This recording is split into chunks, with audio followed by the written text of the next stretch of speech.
Kita semua dibesarkan dengan satu ketakutan yang sama. Micin itu racun. Tapi, pernahkah Anda bertanya, siapa yang pertama kali menanamkan benih ketakutan itu di kepala kita? Tahun 1968, seorang dokter mengirim surat ke New England Journal of Medicine. Ingat, itu cuma surat, bukan hasil penelitian laboratorium ketat. Dia merasa pening setelah makan di restoran China. Satu surat tanpa bukti medis cukup untuk membuat media menciptakan istilah Chinese Restaurant Syndrome. Aneh, bukan? Ribuan tahun, orang-orang di Asia Timur mengonsumsi glutamat. Tapi tiba-tiba di Barat, itu jadi ancaman nasional.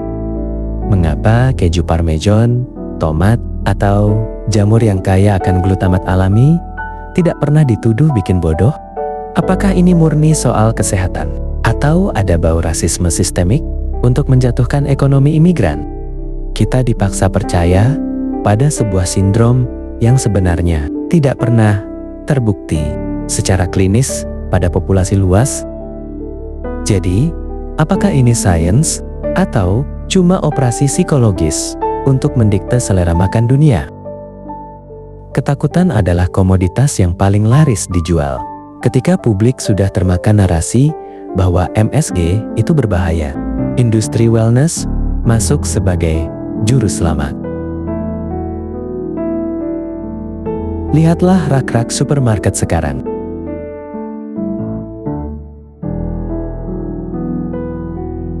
Produk dengan label tanpa MSG harganya bisa melesat 2 hingga 3 kali lipat. Tapi mari kita bedah kemasannya dengan mata yang lebih tajam. Hydrolyzed vegetable protein atau mushroom powder. Secara kimiawi, itu semua mengandung glutamat, zat yang sama dengan kristal putih yang Anda benci.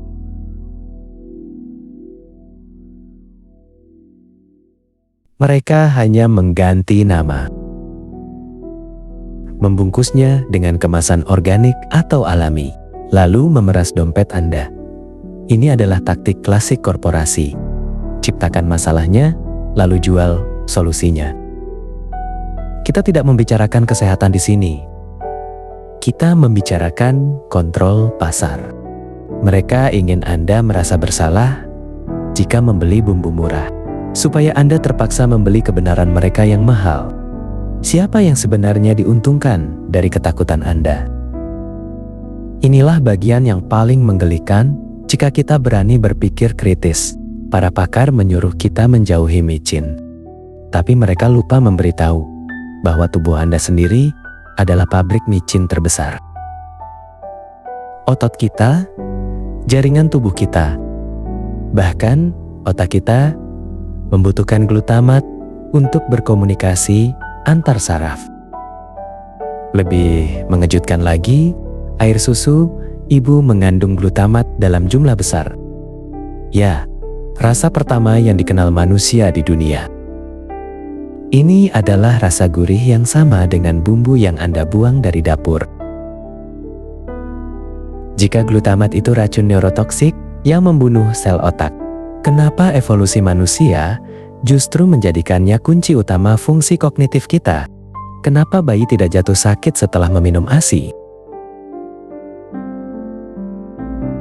Ada sebuah diskoneksi logika yang sengaja dipelihara agar kita tetap tunduk pada eccerenaturen diet yang tidak masuk akal.